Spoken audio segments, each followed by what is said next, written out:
Hey, LinkedIn, and welcome to Business Unusual. This is a live show where we talk about the changing nature of work. I'm Susie Jackson. I'm a news editor at LinkedIn, coming to you live from my home in New York City. Today is Juneteenth, the day that commemorates the day that slaves were freed in Texas on June 19th, 1865, which is nearly 2.5 years after slavery formally ended in the U.S. The day has been celebrated by many since then, but for the first time this year, we are seeing hundreds of companies commemorate Juneteenth either as a formal holiday or by recognizing it in other ways. You can see just some of their announcements here on LinkedIn. Nike was early to respond to the mass protests in the US and today has closed all retail stores, offices, and distribution centers in the United States. Amazon CEO Jeff Bezos urged employees to cancel meetings today, saying in an internal memo earlier this week that, quote, slavery ended a long time ago, but racism didn't.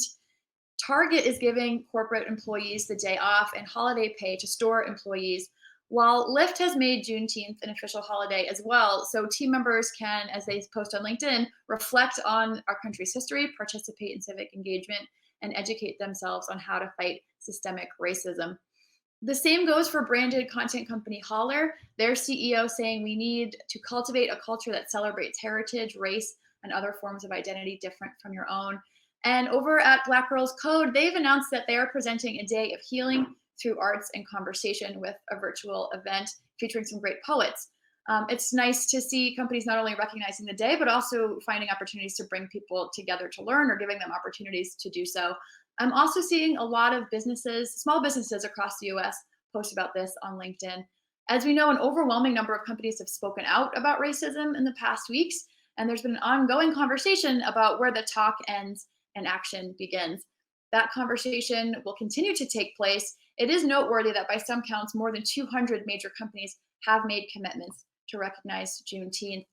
In a post on LinkedIn, Edelman's chief operating officer in the US, Lisa Ross, however, shares that while she is supportive of those taking off the day to commemorate, and it will be taking the day off herself, she also wants to give a solid reminder of all of the hard work that still needs to be done, saying that leadership tables need to expand to fit more seats. We need to see pay equity, equal opportunity, and access. We need to solve pipeline problems, succession plans. There needs to be shifts in the culture. Ultimately, saying that I need a lot of things here. Another holiday isn't one of them. We need to see these actual changes happen. This week on Business Unusual, we spoke with several industry leaders about their vision for building racial equity. What do we do? And the first thing you should probably do is, wait a minute, look internally. If you don't have anyone on the board in the C-suite that you can talk to that's from this community that can weigh in, that's your problem. If you haven't elevated Black voices internally within the organization to the point where they can have influence on the issues that happen right now, that's a problem. People need to realize internally they've been conducting bad business. If you have been struggling with these challenges for decades, having a central ombudsman type role that can kind of help direct success is critical. Again, I agree that critical mass is really important. When I interned at Intel, one of the things Della Smith, God bless her, she brought 30 of us to Chandler, Arizona to work at Fab 12 and Fab 6. And, just having that group of support was something that was critical. So I agree that, a lot of times you don't see, especially at the highest levels, you don't see a lot of Black talent, but I think it is important to put someone in that role who can facilitate the change and actually can help direct people as they come in the door. And then once they're in the door, help them direct them to resources that will help them be successful. I urge my friends who are white, the ones who say they are allies, to use their voice and stand up to those people in your inner circle, in your own family, that person who, the person that always says the things that you don't agree with. Every single white person I know who is a friend of mine says to me, yeah, my uncle's a bit of a racist, or my dad, or my next door neighbor, or somebody, but I never say anything. Now is the time to say something, because here's the thing. You have a circle of influence, okay? You have a circle of influence. And that uncle in your family, that cousin, the neighbor, they may be in the HR department at a company. They may be a police officer. They may be somebody in a hiring position. they also have a circle of influence. And so that person, when you have open up a conversation with them about racial equality and how Black Lives Matter and how we need to see a change in what we're seeing on our streets. When you do that, when you take your own circle of influence and have these conversations, it brings more open minds. It may help somebody else change their behavior down the line. Thank you to our guests on Business Unusual from earlier this week for sharing that. And thank you to you in the stream for joining us. We already have a bunch of people coming on to say hi. Monica, Triana, Charisse, Ouija, Melissa, all saying happy Juneteenth. Happy Juneteenth to you as well. Monica also says, I always mess up the walks and the talks. Let's walk that talk. And to do that, I want to bring in my guests today. They are another group of people calling for real change and backing it up with details for how to get it done. Welcome to Business Unusual. We have Michelle Amore, Hilliard Guest, and Bianca Sams. They are all members of the Writers Guild of America West, as well as the chairs of its Committee of Black Writers. Thank you for joining us. Happy Juneteenth. Thank you. Thank you. Thanks for having us. Yeah.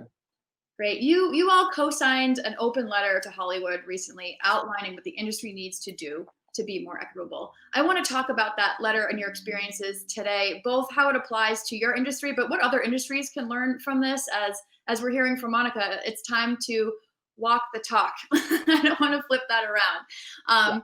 Michelle, I want to start with you. We're hearing all these companies speak out. They're declaring Juneteenth a holiday, but there's still this push for more. I'm curious, in the letter, what are you pushing for?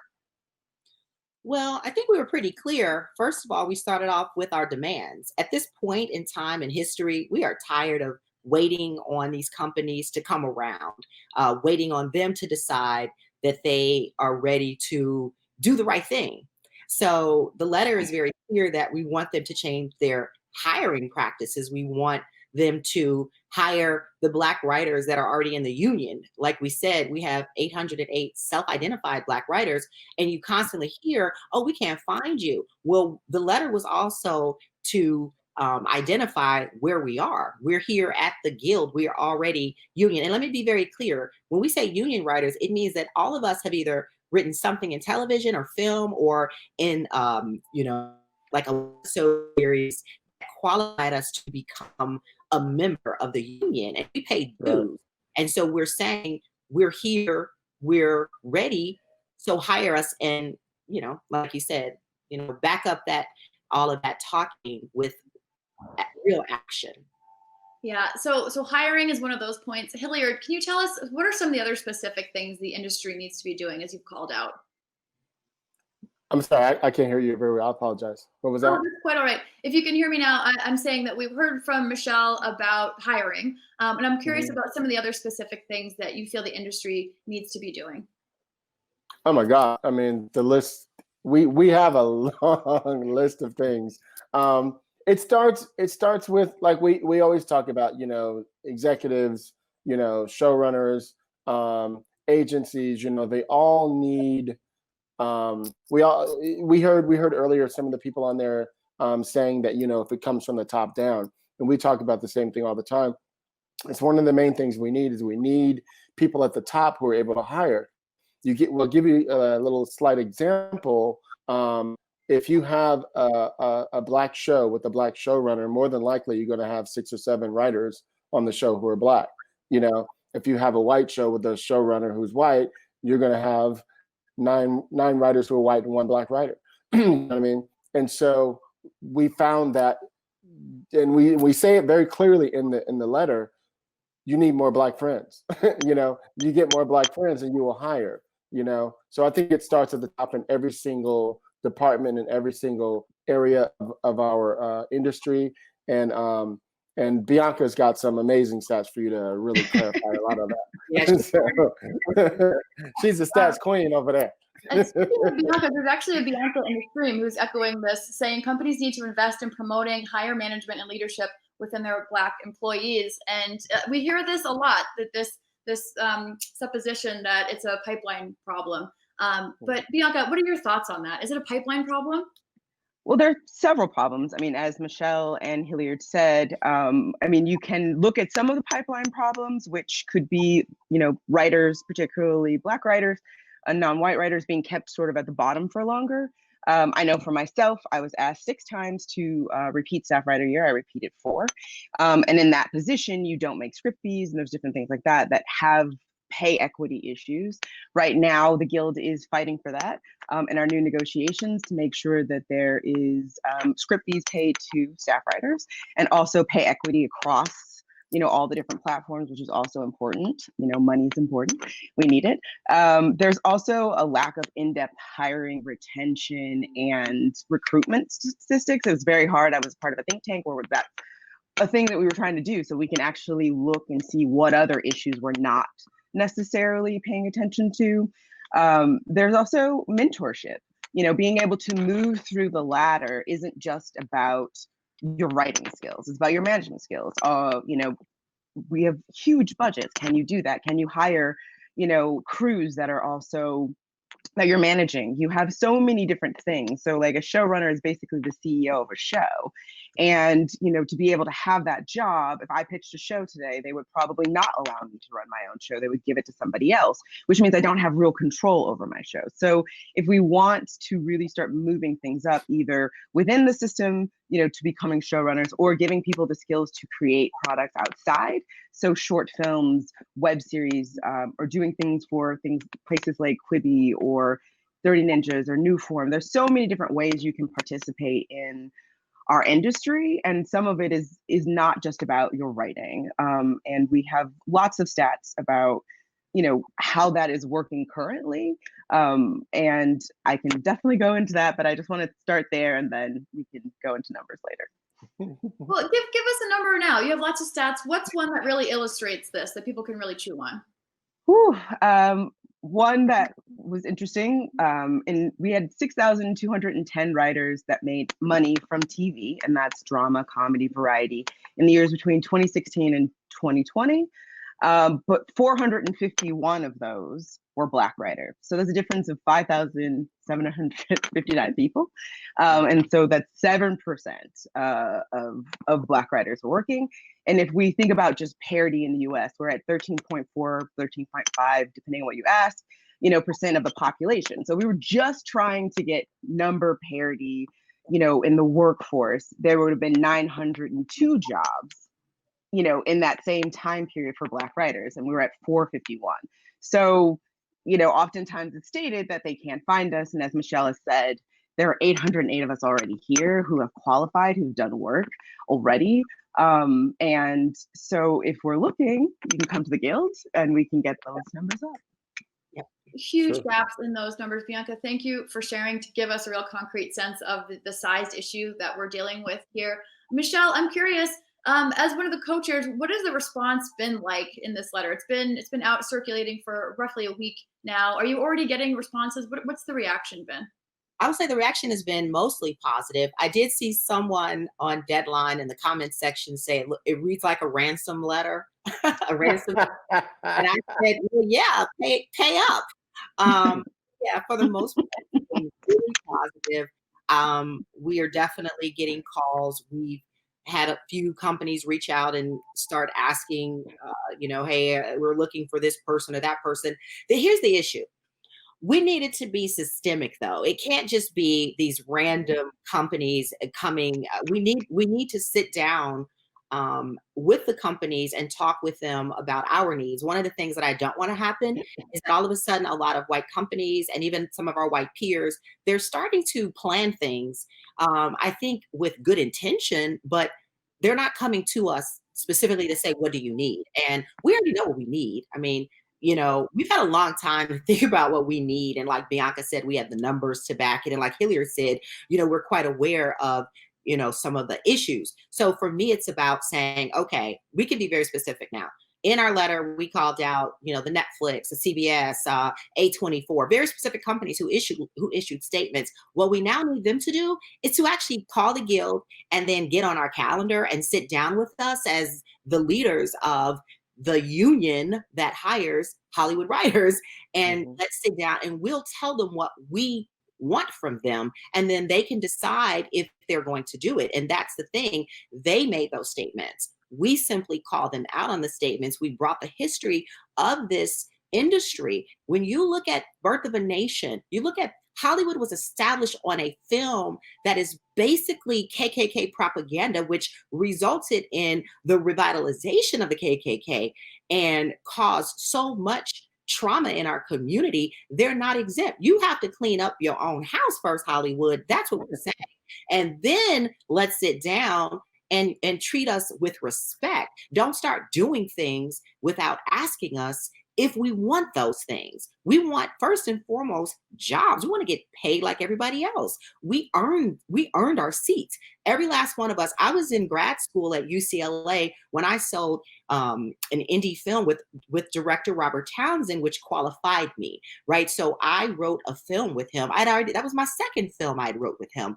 And again, everybody is not going to win an Oscar. Let's be very clear, because we always hear this thing like, oh, the writer's even good. First of all, we are qualified because we're in the union already. You don't get to determine. That's all subjective. Yes, some writers will win Oscars who don't even deserve them. And some will never get the opportunity, and they were super talented. So for me, it's about, let me get in and let me figure it out. You know, you give white writers opportunities all the time who are not even that qualified. Like Bianca said, you'll let a white person run their own show. Season 1. We've seen it happen. And so a big part of it is, let us get in there, let us figure it out. And some of us can learn on the spot, you know? Yeah, it's that access in the first place. As Hilliard was saying, find more Black friends, find more Black colleagues. You're saying, come to us. Don't be just well-intentioned, but actually do the work to figure out what the problems are that need to be solved. In the stream here, we have Charles saying, do not let white Hollywood tell our stories. Fund us and we'll do it ourselves. Hilliard, I want to talk about storytelling for a second. We all know it's a very powerful way to convey information, for people to feel things deeply, to feel things from new perspectives. When there's a lack of diversity in the stories available to us and in the people telling them, what are we missing out on? Maybe, did you not hear me again? That was a long one. Hilliard, can you hear me? Oh, was that to me? Yeah, I have a delay. I don't know what it is. Go ahead. First of all, what's missing is authenticity. What's missing is nuance. What's missing is that personal connection. And let me also emphasize, I'm an educator. I went to get my master's from UCLA back in 2013, 2014, because I wanted to teach. I currently teach full-time at Loyola Marymount University, and I teach my students the importance of authenticity. And what's interesting is I'm seeing a lot of my white male students specifically coming in saying, oh, I want to tell a Black story. And I'm like, why? Like, because we're being told, oh, I'm like, well, if you tell a story about your white mother, guess what? That's diversity. You can talk about your own family, your own experience. So that's what's missing when they do that. And I'll be honest, I mean, it's clear based on what I'm saying. It pisses me off. We are a committee. We have super talented writers, and you hire someone else, and all you have to do is Google the movie, the TV show, and then you're like, So yeah, Bianca. But also, I mean, what's interesting is that we can tell any story as well. So, I mean, it kind of goes both ways, where I've been on shows where they'll only hire a Black writer if there's a Black character, right? We won't be hired for other things. And we kind of get pigeonholed. We're like, okay, this is the only thing you can do. And I remember on a job that I was on that somebody literally said that to me. They were like, it's forced diversity if we bring in people of color, except for shows that they're supposed to be on. And it's like, what does that even mean? Right? Yeah. We all watch TV. I will watch Bad Boys just as well as I will go and watch the Marvel movies, or, you know, I mean, our breadth in the things that we can do are really interesting, and we're not a monolith. So the idea that Black writers can only write this small amount of things is also sort of insulting. So yeah, I mean, hire us for lots of things. Yeah, and I want to jump in. Oh, can I add to that? Yeah. So let me just add to that, which you can piggyback off of that. I was going to say, I remember when I sat down with my big 4 agent that I was with before we had to let them go, I told them this. I said, send me out for everything, right? And I said, I'm one of those writers who can write everything. I live in both worlds, right? I said, here's something you need to understand as a white person. We live in your world. You don't have to live in ours. So to assume that we can't write you is the most ridiculous thing in the world. You know, we're consumed by you. That's why so many British people can do our accent so well, because they're consumed by us. It's the same thing, you know? So don't assume that we can't. So go ahead, Michelle. I'm sorry. Yeah, no, I totally agree with that. And I wanted to say that what's interesting is it's one thing to write mainstream content like Bianca talks about, or like Hilliard mentions, you know, writing anything. But I think what will change the image of Black people around the world is for Black writers to write our own content, period. So if a studio knows they want to do a story about James Brown, then you come to the Committee of Black Writers and you say, okay, who is interested in writing this biopic on James Brown? That's what I'm like, that's what frustrates me most of all, is because also those projects, they make really good money for writers, and we are usually edged out of those opportunities. And then it's oh, we just went with the best person. It's like, no, you didn't, because you didn't even come and ask us who would be qualified. You can come and maybe 10 writers might want to write that. Everybody's not going to want to write all the same projects, right? We want to have a variety of, you know, opportunities, though. We want to be able to write so that when we see our images, then we know that they truly reflect whatever part they're reflecting of Blackness, because it'll come through a writer who is Black. I'm curious about the visibility that you have or don't into whether you're getting edged out or not. Are these direct conversations people have with you? You're saying it is insulting to have someone say you can't tell that story, you don't understand, but do you even have the opportunity to respond to that? Do you know? Well, see, that's why we changed our mission. When I became co-chair, how many years ago was it, Hilliard? Yeah, I've been reelected now. This is my 4th reelection as co-chair.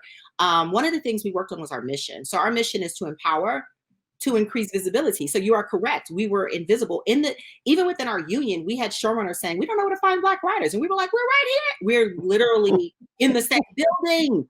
And then also to create career and networking opportunities. So we're very clear: empower, increase visibility, create jobs, and networking. That's it. We have 4 main things, you know, that we focus on. So you are correct. So what we're excited about with this opportunity, and we felt like, you know, again, we had to say something in our statement, which clearly we did very well. We're writers. Of course, we know how to write. And everyone who's reading it is really impressed with not only what we're saying, but how we're saying it.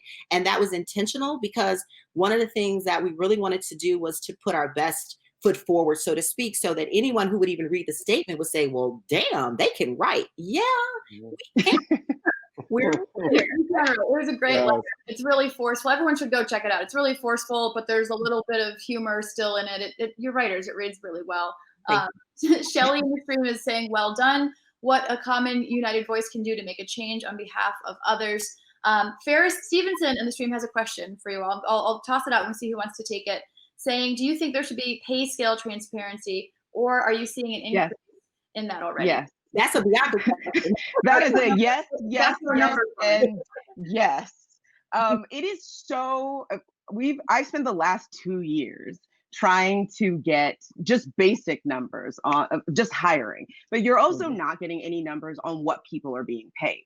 And oftentimes you get them from conversations, and you can have anecdotal information, but it's hard to get those hard facts. But it's very clear, very, very clear that it's not the same. We're not getting the same pay. We are not getting hired the same. We're not moving up the ladder the same, which is all, again, about where the money comes down to. You know, and it's really interesting, the excuses and the things that happen. We're like, oh, we can't give it at this level. And you literally talk to someone else who's done half as much as you have done, and they get more. And so, you know, it's yes, yes, yes, yes, yes, and yes. And I also want to add in that you also, like, one of the things, because we talk about empowering, we had a great town hall in 2019 in which Bianca was a big part of helping to plan. And we talked a lot about the numbers, and how you can also fight for more pay. And so last year, in November, I sold a television show, for example, to CBS. And when we were negotiating our contract, I told my lawyer, I said, I want more money as a co-executive producer of my show. And then they were saying, well, you've not even been staffed. And I said, so? if you want my show, and you want my show, and we negotiated and I got more money. And what I'm saying is sometimes it's really just about knowing that you can ask for more. And so part of our jobs as leaders of this committee is making sure, and thanks to Bianca and the team that pulled off the town hall, I felt emboldened enough to tell them, give me some more money, and they did. And that's important as well. And how Bianca also spoke of fighting for herself, advocating for herself. And so I think this letter serves as a way to really empower our writers, and we will continue to do the work that we've been doing, but in a way that I think will be even bolder. So, yeah, I mean, and when you talk, I'm a statistics person, but like when we talk about money, we're doing, like at the town hall last year, we had this graphic that I thought was really interesting that I thought we'd mention, thanks to Ron and Dio. It says that like in 2017, $5.5 billion were made in TV and screen. And Black writers made 3.6% of that, which was $203 million. So it's like, you know, you look at the numbers and you look at the stats and you think about just, even if it's on parity again with population, what a big difference that would make, because that has effects on our pension, that has effects on our healthcare, that has so many lasting effects, that has, you know, equity for families. Yes. We usually traditionally in our business automatically, just because of the way it's run, we have a 3 to 5, sometimes 6 month automatic, you know, hiatus, where if you have a, you know, show that's, you know, only 15, 16 episodes, you're working from June to December. So you're not going to, most staffing season doesn't happen again until May and June. So you're done in December and you have to live on that money until, you know, May, and you could get staffed, you might not get staffed. Again, it's like having equitable numbers on the paycheck also means that people can not have these large pay gaps, and then also last longer in between and not have to give another job in order to sustain themselves in an industry where we already know 5 to 6 months out of the year you might not have a job. Yep. And are we like the only industry where you have to pay the government, your agent, manager, your manager? You know what I mean? Yeah. We get $5 a week. And, you know and dues. And dues. Yeah, and dues. You know, and with the new tax things, you know, some of that isn't deductible. Right. So, you know, there's a lot. Yeah, pay and negotiation are always a hot point for everyone. But if you're talking, Hilliard, about having to cut that down by 1, 2, 3, 4, 5 ways, it becomes that much more important, especially as Bianca, I know you've talked about, people fall out of the pipeline. They fall out of the industry because they can't necessarily sustain those gaps and that time in between shows if they're not making the right money in the first place. Speaking about that in the stream, Cherie says she loves this. Monica says, yes, speak up for what you deserve, demand transparency. She says 100%. She had to ask 4 times before getting an answer on pay equity. And Julia also says, good for you. You have to know your worth and take action. Congratulations. Hilliard and Michelle, I have a question for you too. You've both been chairs on the committee for quite a number of years, through different times where the U.S. has dealt with police killings of unarmed Black citizens. What is different about this time that the letter felt like it had to come out? And did you feel like it's in a position to be received differently?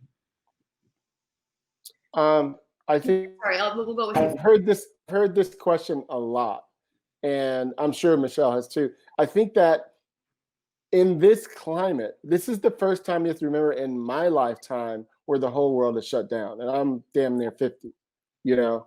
So we're at a time when the world is shut down, everybody's at home, there's so much angst, there's all these other things that are keeping us together.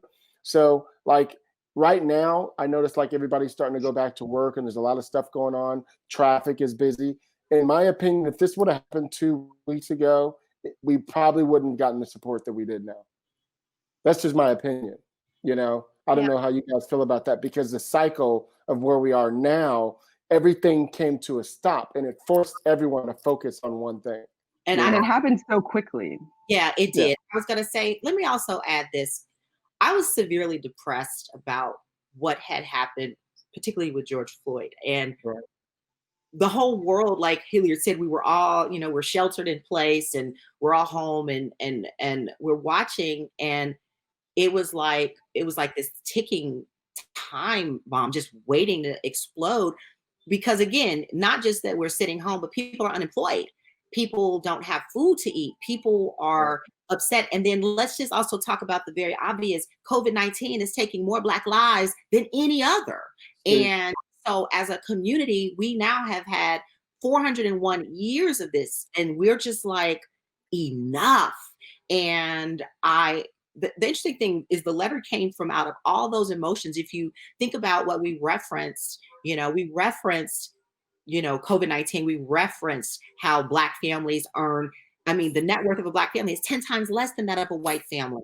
And when you look at who we are and where we come from, our ancestors built this country, built the wealth of this country. Every institution was impacted.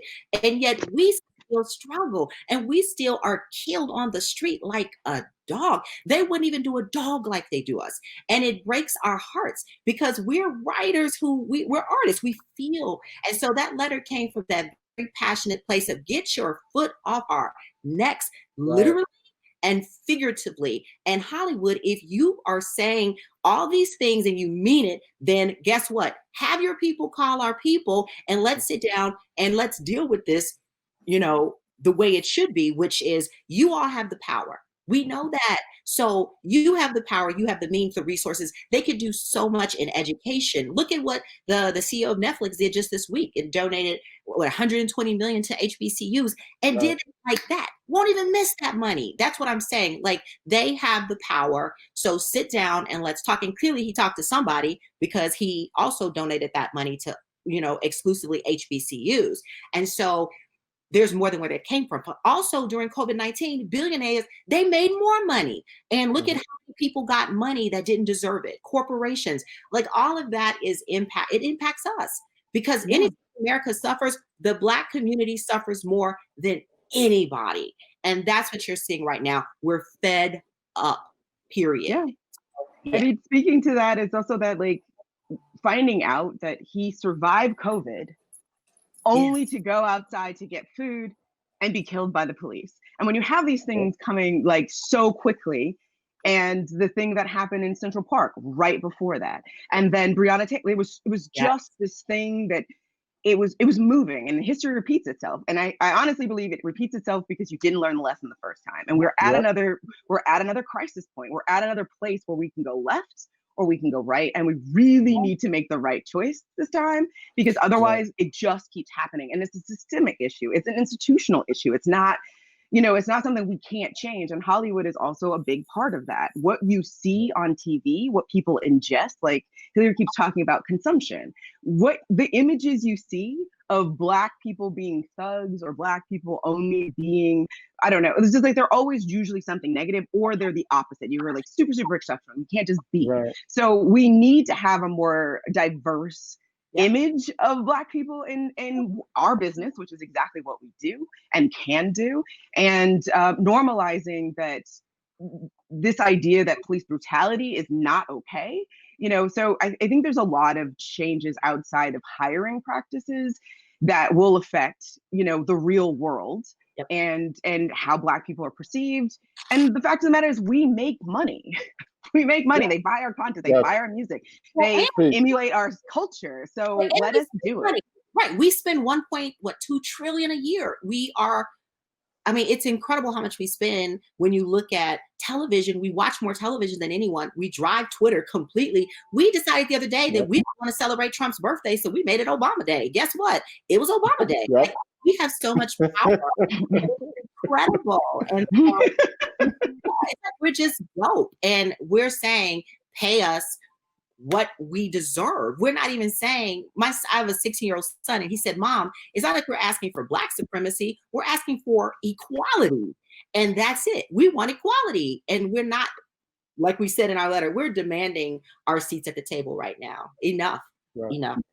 Well, it doesn't surprise me that a room full of writers would have such powerful words to share on this topic. I'm really glad that you could come and speak with us today, both about the need for change generally, but the action steps for how you think your industry can do that. And I think that's something that other industries looking to this can learn from it. It's not a pipeline problem. You're not looking in the right place. You're not surrounding yourself with the right people or asking the right questions. I think this was a great first step for a lot of people just to think about what their action items actually are. I'm not sure if you could hear the horn honking outside my window for the last 5 minutes, but It was a beautiful Juneteenth / graduation ceremony driving by Oh, Honda. cute. So I think that Nice. was a nice spirited way to commemorate the day. I want to thank you all again for joining us on Juneteenth as we mark this holiday with this conversation about what action can actually take place to make things better. Hilliard, Michelle, Bianca, thank you so Thank you. much. Thank you for having Thank us. you for having us. Thank you. And thank you for joining us in the stream. It was great to see your comments of support, your questions, your hellos. We always love to see you here on Business Unusual with us. We are here 5 days a week from the LinkedIn news page, coming to you live at noon Eastern. I will be back on Monday with Harvard Business School professor Laura Huang to talk about some of the ways that we can change the strategies for how we're living through this extreme uncertainty. This situation is unfolding. We're not seeing any clear answers about COVID and what the return to real life is like. So how do we instead try to change our own approach and think better about how to manage those stresses and anxieties? Thank you so much to my guests, and thank you to all of you for joining us today. Have a great weekend and stay safe.